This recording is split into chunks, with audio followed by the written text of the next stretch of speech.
আমার নাম মোহাম্মদ কবির হোসেন, আমার বাড়ি উত্তর চাঁদপুর। আমি এক গিরিশ প্রবাসী। সো স্যারকে আমরা সোশ্যাল মিডিয়াতে অনেকেই দেখি।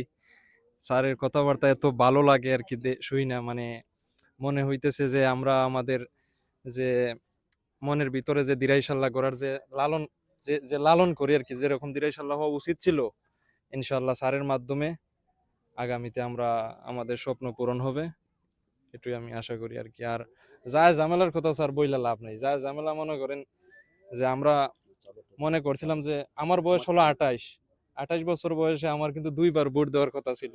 সো আমি কিন্তু একবারও ভোট দিতে পারিনি এখনো আইস। সো ইনশাল্লাহ এবার ভোট দেব, অনেক আশা আকাঙ্ক্ষা নিয়ে দেশে আসছি। সেই আর ভোট উপলক্ষে বাংলাদেশে আসছেন? ভোট উপলক্ষে আসছি, পাশাপাশি দুইটোই, ফ্যামিলিকে সময় দেওয়া এবং ভোট উপলক্ষে। জি, তো এখন কি কি দেখছেন ভোটের পরিবেশ? ভোটের পরিবেশ তো আলহামদুলিল্লাহ, বাকি তো এখনো মোটামুটি প্রায় 15-20 দিন মনে হয় আছে, হুম। প্রায় 1 মাস। পরবর্তীতে জানি না, আশা করি যে আমরা ছোটকালে যেরকম দেখছি আমাদের মা চাচিকে যেমন নিরাপদ ভাবে, যেমন 2001 সালে, সরি 2008 সালে মনে হয় আমার আম্মু ভোট দিয়েছেন। তো আমি তখন ছোট ছিলাম, আমার অনেক ভালো লাগছে দেখে, অনেক একটা মোটামুটি একটা ভালো আয়োজন ছিল। তো এই কিস্তি আমি আশা করি যে আমি নিজে ভোটটা দেব, এরকম একটা ভালো যে আয়োজন হবে। যে ভালো আয়োজন হবে, আইন শৃঙ্খলা ভালো থাকবে, এটাই আর কি। আশা করা যায় এবারের নির্বাচন খুবই সুষ্ঠু ইনশাল্লাহ। এবং স্বাভাবিক হবে। এবং আমি আমার ফ্রেন্ড সার্কেল অনেকের পক্ষে থেকে দুইটা কথা বলতে চাই। বলেন। যেমন ধরেন আমরা অনেকে আছি, যেমন আমাদের জায়গা জমি বাসা অনেক কিছু বিদেশ থেকে আমরা উপার্জন করে এক এক এক এক টাকা 2 টাকা করে জমিয়ে আমরা এগুলা কিনি। কিন। কিনার পর আমরা দেশে আসি, যেমন ধরেন আমার ভিসার মেয়াদ আছে 4 মাস, আমরা অনেকে মিডল ইস্ট থেকে আসি বা ইউরোপ আমেরিকা থেকে আসি, 3 মাস ছুটি খেটে যাই আমি ভিসা লাগাবো, এরকম একটা আশা নিয়ে আসি। যখন আমি বাড়িতে আইসা দেখি যে আমার জায়গা জমি অনেকে দখল করে নিছে, বা আইল আইল তো বুঝেন, যেমন আমার ক্ষেতের আইল। ক্ষেতের আইল, আমার আইল ঢুকে দিছে আমার ক্ষেতের দিকে বা আমার বাড়ির দিকে।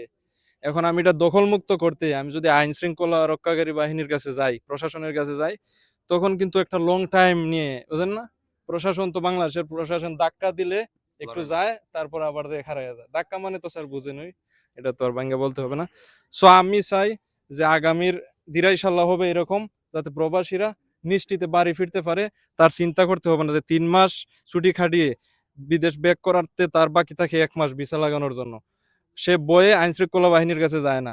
তাকে অনেকে হুমকি দেয় যে তুমি যদি ভালো চাও তাইলে এইগুলা যাইও না, আইন শৃঙ্খলা বাহিনীর কাছে যাইও না, রক্ষাকারী বাহিনীর কাছে যাইও না, তুমি বিদেশে চলে যাও, যদি আইনে যাও তাহলে তোমাকে এয়ারপোর্টে আটক করে ফেলবো। এরকম অনেক হুমকি দামকি আমার ফ্রেন্ড সার্কেল আমাকে পাইছে। জানিয়েছে। জি। সো এ আমার নিজেরও এগুলা এগুলা আমার থেকে নিজেরও মুক্তি অনেক দরকার। জায়গা জমি আছে হাওরে, এইগুলা মানুষের দখল দিয়ে দিছে মোটামুটি। এখন আমি, ওনারা তো বড় বড় রাজনৈতিক দল করেন, পাশাপাশি অনেক বড় লোক মানুষ, আমি ওনাদের সাথে লড়তে চাইলে আইন আইন বাংলাদেশের আইন শৃঙ্খলা একদম ভেঙে পড়ছে। হুম। সো উই হোপ ইনশাল্লাহ যে এই প্রবলেমগুলো আপনি সলভ করবেন। আর চলেন আমরা জি, একসাথে এরকম একটা পরিবেশ তৈরি করার চেষ্টা করি। ইনশাল্লাহ ইনশাল্লাহ। যেখানে যারা প্রবাসী তারা এসে তার অধিকারটা সে বুঝে পায়। জি স্যার। একটা আইন আছে বাংলাদেশে কিন্তু আইনটা কার্যকর না। দখল মুক্ত করার জি। আইন আছে। আরেকটা কথা বলি বাহিরের বলেন। এক্সপেরিয়েন্স সম্পর্কে। আমি কিন্তু 15 বছর বয়সে বাই রোটে অভাবের তাড়নায় বাই পথে দেশে মানে সাগর সমুদ্র পাড়ি দিয়ে আমি ইউরোপে গেছি। তো ইউরোপে যাওয়ার পরে একটা জিনিস দেখলাম, তাদের যে পরিবেশ, তাদের দেশে যে আমরা বাই পথে গেছি, চুরাই পথে যেটা সংক্ষেপে বলি, এরপরে আমাদেরকে যে রেসপেক্ট করে, আমরা এজ আ বাংলাদেশী হিসাবে আমরা বাংলাদেশে এই রেসপেক্টটা পাই না। আমরা যখন এয়ারপোর্টে আসি তখন আমাদেরকে, যেমন ধরেন একটু বেশ ভালো দেখলে, ইউরোপ আমেরিকা 10-15 বছর থাকার পরে মানুষ একটু বেশ ভালো হয় দেখলে, আমাদের লাকিজটা নিয়ে আলগোস বেল থেকে এক সাইডে রাখার পরে বলতেছে, হ্যালো স্যার, কোন দেশ থেকে আসছেন? তো ইউরোপের এমন দেশ থেকে আসছি বা ইংল্যান্ড থেকে আসছি। তো স্যার আপনার টিকিট ইয়েটা দেখি, পাসপোর্টটা মানে টিকিটটা দেখি, কত নাম্বার ব্যাগ আপনার? তো দেইখা, হ্যাঁ স্যার আমি ম্যানেজ করে দিচ্ছি। হ্যাঁ, কিন্তু নিজে থেকেই রাখছি এটা আলাদা কইরা। দেখছি একটু মোটামুটি ভালো মানের ব্যাগ। রাখার পরে বলতেছে, ১ মিনিট পরে ফাঁক দিয়ে, "স্যার আমি এগুলো অনেক কষ্ট কইরা নিয়ে আইছি।" আমার চোখের সামনেই সে এক সাইড থেকে নিয়ে আসছে। আমি বলছি, "ভাই এটা তো বেল্টের মধ্যে ঘুরে। আমার যদি লেটও হয় ২ মিনিট পরে হলেও এইটা আমার কাছে আসবে আমার লাকিজ। সো আপনার তো এখানে নামানোর কোনো অধিকার নাই।" বলতেছে, "কিছু পাউন্ড দেন, কিছু ডলার দেন।" নো, উই ডোন্ট এক্সপেক্ট, আমরা এরকম বাংলাদেশ আশা করি না। 15-20 বছর পরে অনেক আশা আকাঙ্ক্ষা নিয়ে আমরা দেশে আসি, আইসা আমাদের এয়ারপোর্ট থেকে এবং বাড়িতে আসার পর পর্যন্ত আমাদেরকে এরকম প্রবলেম মানে ফেস করতে হয় স্যার। ওকে, জি। Thank you. Thank you so much. কি পারি। Thank you. আসসালামু আলাইকুম। আমার নাম কামরান হোসেন। আমার বাড়ি উত্তর জানপুর। আমি মালয়েশিয়া প্রবাসী, গত ১০ বছর ধরে মালয়েশিয়ায় আছি। দেশে এসে আমরা চাই সবকিছু আমরা প্রবাস থেকে আইছি। তো অনেকে আছে অনেকভাবে অন্যভাবে দেখে আমাদের। প্রবাসী আইছে মেহমান কয়দিনে আইছে চলে যাব। এটা আমরা চাই না। সুশৃঙ্খলভাবে চাই। আমরা সব ভাই ভাই। হ্যাঁ, আমরা প্রবাস থেকে বিদেশে ঠিক আছে। আমরা কিছুদিনের জন্য আইছি। আমরা দেশে আইসা আমরা সবকিছু নিয়মভাবে দেখতে চাই। আপনি যেরকম চলেন আমি সেম। এমন তো না যে আমরা আলাদা না, প্রবাসী মেহমান। আমরা নিজের দেশে এখন মেহমান হয়ে আইছি। ব্যবহার আচরণটা চলাফেরা দেখি আমরা তারা মেহমান মনে নিজের দেশ নিজের বাড়ি কিছু মেহমান এমন। বিদেশে আমরা মেহমান, তো বিদেশে কিন্তু আমরা আলাদা সম্মান পাই, যেখানে আমরা এটা পাই না। আমরা চাই না এরকম হয়রানি হইতো। আমরা সময় চাই সবকিছু নর্মাল ভাবে চলতো। আমরা যখন আপনার সেম। হ্যাঁ, আমি বাইরে থেকে ইনকাম করি, এটা আমার টাকা আমার কাছে, আপনার তো না।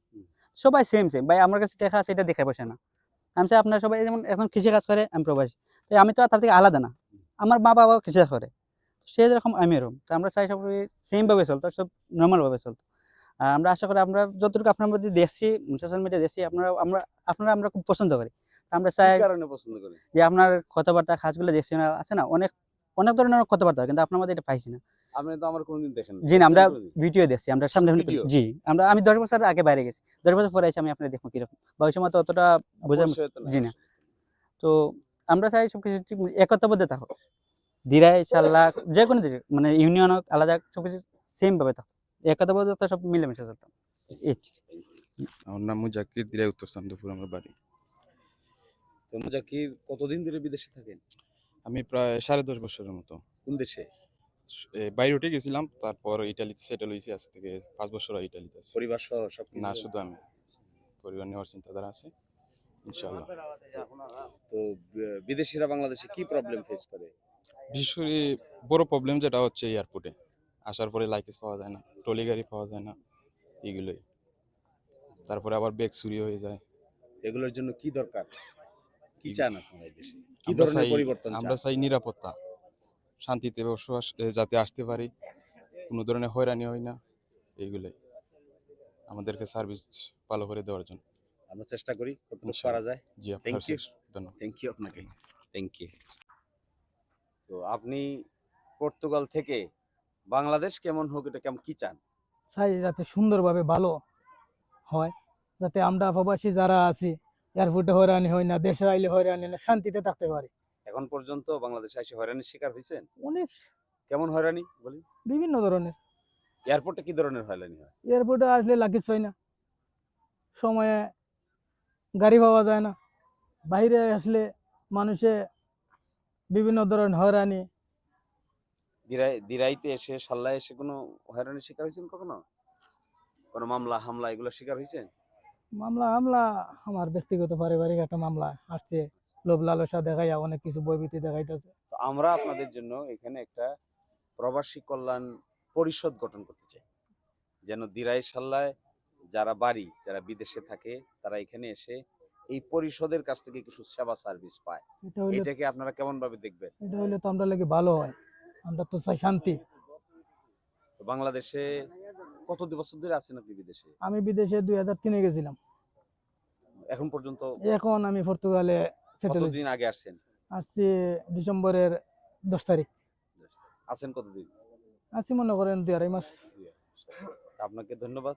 আশা করা যায় আমরা প্রবাসীদের জন্য কিছু একটা করতে পারবো। ইনশাল্লাহ আমরাও চাই Thank you. আপনারা কিছু করেন।